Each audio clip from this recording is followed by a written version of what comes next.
This week's storm has been more than just a problem for housebound residents trapped thanks to the ice and snow. The Reverend Jesse Jackson is weighing in on the school day controversy in North Georgia. Multiple search parties were organized and covered hundreds of acres at a time looking for the missing woman. Chattanooga police have identified a suspect in the city's first homicide of the year. As we first reported last night, gang members opened fire on students who had just gotten off a school bus. The Chattanooga Community Kitchen needs your help this new year. Judge Sherry Patey couldn't speak with us on camera, but did say the pet company presented evidence the Hamilton Place store is being cleaned up and moving toward compliance. John, the shooting happened just down the street in the 2600 block of 4th Avenue. Residents here at Eastlake Court say they are disturbed by the medical examiner's report.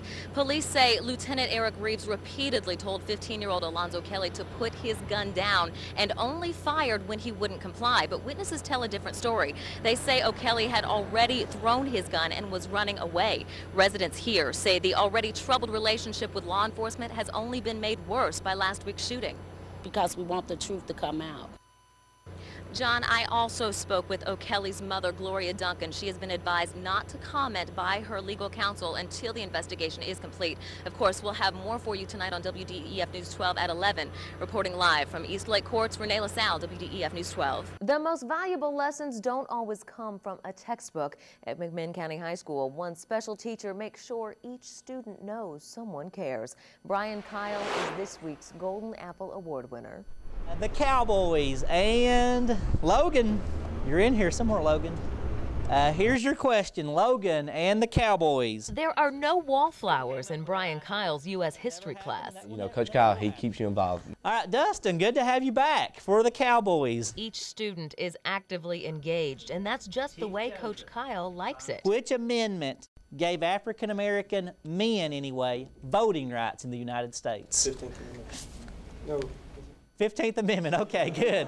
If they know that I care for them and I have high expectations for them, then I think they're going to come in and they're going to learn each day. That's been the trend for the past 7 years. Coach Kyle sees 150 students a day and 70 football players after school. He says if these kids know someone cares, the learning takes care of itself. You know, I may be the only positive person or the only person that's lifting them up in their life. That caring attitude works. If we had teachers like Coach Kyle at every school, graduation rates would soar. Dante Arnwine is student body president at McMinn County High. The senior says he's seen the way Kyle's positive energy and high expectations affect the students around him. The students that started low and then they started, you know, getting confidence because of Coach Kyle, you know, it's really going to help them in the future. Here's your answer. I mean, your question.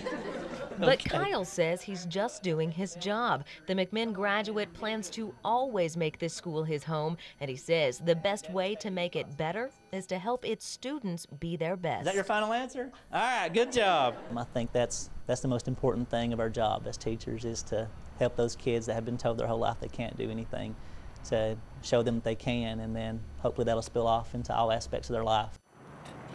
Beautiful day. Meet Oturius Sandy Bell, the flower man.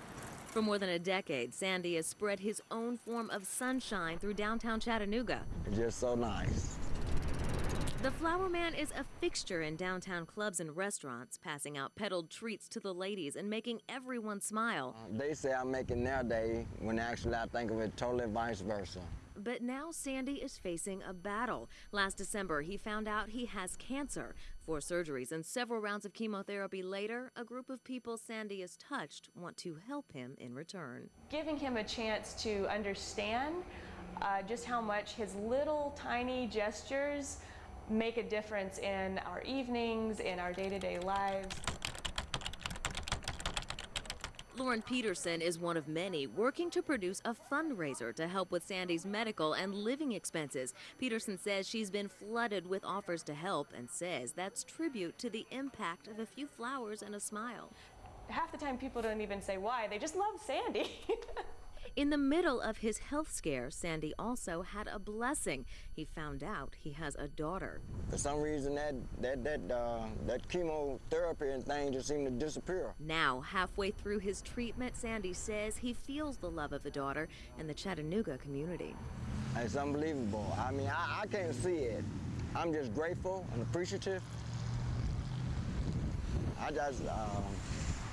can't thank them enough.